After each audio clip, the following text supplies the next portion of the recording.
Այսօր կխոսեմ մի բրենդի մասին, որը ընդամենը 3 տարիների ընթացքում հասավ $1 միլիարդ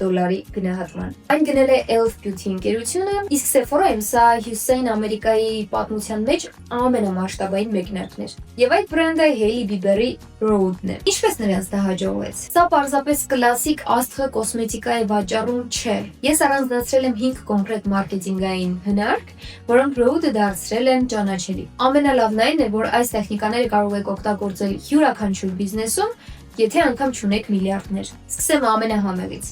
Երբ որ Rhode դուրս եկավ, համացանցում բոլորը խոսում էին glazed donut skin-ի մասին, այսինքն գլազուրապատ դոնաթի նման մաշկ, ոչ թե բանաձևերի եւ ոչ էլ կնճիռների դեմ պայքարի մասին։ Rhode վաճառում է զգացողություններ։ Սա կոչվում է սենսորային մարքեթինգ։ Ինչպես նրանք դա արեցին։ Նրանք իրենց արտադրանքը կապեցին ուտելիքի հետ։ Փաթեթավորումը նման է դեսերտների, իսկ ապրանքները դնում են գովազդի ժամանակ կրուասանների, նրբաբլիթների, քաղցրեղենի կողքին։ Եվ ինչով է այս հնարքը հանճարեղ։ Սթրեսի ժամանակ բոլոր կանայք սահմանափակում են իրենց մեծ ծախսերը, բայց հեշտությամբ իրենց թույլ են տալիս մի փոքր հաճույք։ Օրինակ $5 քաղցրավենի։ Rhode-ն իր կոսմետիկան դարձրեց այդպիսի անվնաս հաճույք, չնայած նրան, որ նրա կոսմետիկան արժի մի քանի անգամ ավել, քան այդ կոնֆետը։ Ինչ կարող եք այստեղից վերցնել ձեր բիզնեսի համար։ Կապեք ձեր արտադրանքը այնպիսի բանի հետ, որը արդեն ծանոթ է եւ հաճելի։ Ոչ թե խոնավեցնող կրեմ, այլ այնպիսի կրեմ, որից հետո դեմքը դառնում է գլազուրապատ։ Վաճառեք զգացողություն, ոչ թե հատկություն։ Երկրորդ հնարքը վիրուսային կոնտենտ ինֆլուենսերների օգնությամբ։ Միջև մեկնարկը Hailey-ն չի արել ոչ մի ավանդական գովազդ։ Փոխարենը նա մեկնարկից 1 ամիս առաջ ուղարկեց ընտրյալ ինֆլուենսերների եւ բյութի փորձառուների իր կոսմետիկան։ Նրանք բացեցին, փորձեցին եւ կիսվեցին իրենց էմոցիաներով, տպավորություններով TikTok-ում։ Այսպես Rhode-ը ստեղծեց բնական աժոտաժ առանց գովազդի վրա 1 կոպեկ ծախսելու։ Իսկ ինչ եղավ մեկնարկից հետո,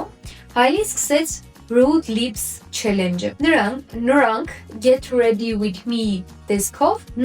Get Ready With Me տեսքով ցույց տվեց, թե ինչպես է առօրյայում օգտագործում եւ ներգրավում հասարակ շուրթերի բալզամը։ Երկրպագուները իհարկե սկսեցին կրկնել եւ հրապարակել իրենց տեսանյութերը։ Բալզամը դադարեց պարզապես կոսմետիկա լինել, այն դարձավ մշակույթի մի մաս։ Ինչ կարող եք վերցնել այստեղից ձեր բիզնեսի համար։ Մի ծախսեք գովազդի վրա շատ գումար։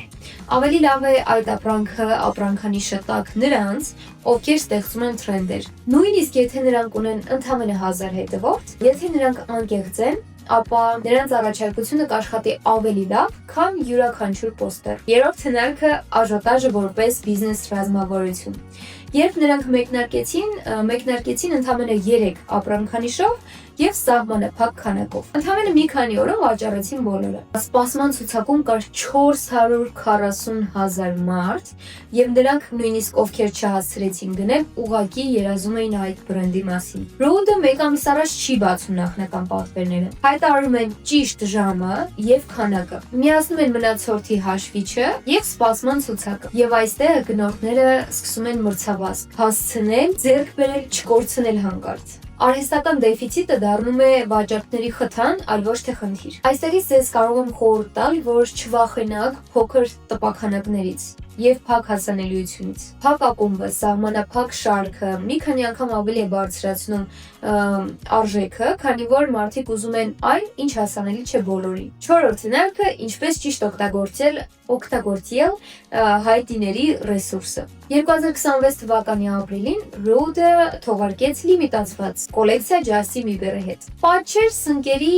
երիցուկների եւ բանանների տեսքով։ Երևի հարց կառաջանա, ինչ կապ ունի ընդհանրապես Justin-ը այս ամեն ինչի հետ։ Հայտարարությունը դուրս եկավ Coachella-ից մի քանի օր առաջ, երբ Justin Bieber-ը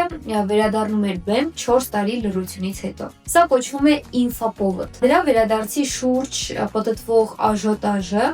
մի քանի անգամ մեծացրեց հետաքրքրությունը այդ կոլաբորացիայի նկատմամբ։ Հազարավոր մարդիկ, որոնց անգամ պատճեր պետք չէ, որոշեցին գնել այդ պատճերը, որովհետև սա պարզապես կոսմետիկա չէր, այլ պատմության մի մաս էր, որոնք այդ պահին բոլորը քննարկում էին։ Այս հնարքը իհարկե կարող եք եւ պարտադիր է, որ դուք էլ օգտագործեք ձեր բիզնեսի համար։ Միավորվեք այնպիսի մարդու հետ, ով ունի ձեր լսարանի, ձեր թիրախավորված լսարանը։ Պարտադիր չէ, որ ամուսինը լինի փոփ աստղ, գտեք հարակից ոլորտ եւ սկսեք համատեղ նախագիծ։ 5-րդ եւ իմ ամենասիրված հնարքը դա իհարկե UGC կոնտենտն է։ Rode ակտիվորեն խրախոսում է սովորական գնորդներին կիսվել իրենց տեսանյութերով, որտեղ նրանք բացում են փաթեթավորումը, անում են unboxing, ցույց են տալիս պատվերները կամ ցույց են տալիս իրենց glazed donut skin դեմքը, իսկ հետո հրապարակում են իրենց պաշտոնական էջում։ Եվ իհարկե բոլոր երկրպագուների համար սա մեծ խթան է տեսնել իրենց դեմքը պաշտոնական էջում։ 2 տարվա ընթացքում Rode ավելացրել է իր կոնտենտ կրեատորների քանակը 330%-ով, հասնելով մոտավորապես 8000 մարդու։ Եվ նրանց մարքեթինգի ծախսերը ընդամենը կազմում են 11%։ Ու դա չի նշանակում, որ նրանք ժլատ են։ Դա նշանակում է իրենք այնքան խելացի են, որ իրենց անվճար գովազդում են հազարավոր մարդիկ։ Սա եւս կարող եք դուք օգտագործել ձեր բիզնեսում, օրինակ սովորություն դարձրեք կիսվել ձեր հաճախորդներով։ Խնդրեք տեսանյութ ձեր ապրանքանիշի հետ, շնորհակալություն հայտնեք, հրապարակեք ձեր էջում։ Երբ ձեր գնորդները դառնում են ձեր մարքետոլոգները,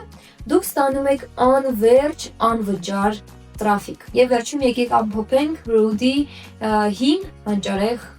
հնարքները։ Առաջինը պետք է վաճառել զգացողություն, այլ ոչ թե հատկություններ։ Վիրուս ստեղծել ինֆլուենսերների միջոցով, այլ ոչ թե գովազդի։ Պակասը եւ դեֆիցիտը օգտագործել որպես ցանկության գործոն, պրոմոշն անել նրանց հետ, ովքեր ունեն ձեր թիրախավորված լսարանը, եւ հաճախորդներին վերածել մարքետոլոգների UGC-ի միջոցով։ Այս հնարքներից յուրաքանչյուրը աշխատում է անգամ առանց միլիոնավոր բյուջեի։ Rode ապացուցեց, որ եթե գիտես քո լսարանի հոգեբանությունը, կարող ես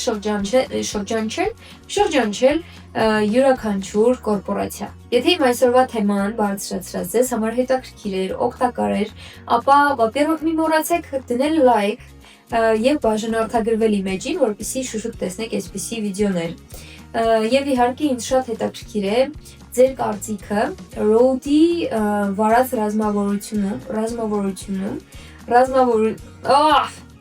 մարքեթինգի հնարքներից որն էր ձեզ համար ավելի հետաքրքիր եւ արդյոք դուք ձեր բիզնեսում օգտագործում եք այդ հնարքներից որևէ մեկը։ Այսօրվա համար այսքանը, կհանդիպենք մյուս շաբաթ։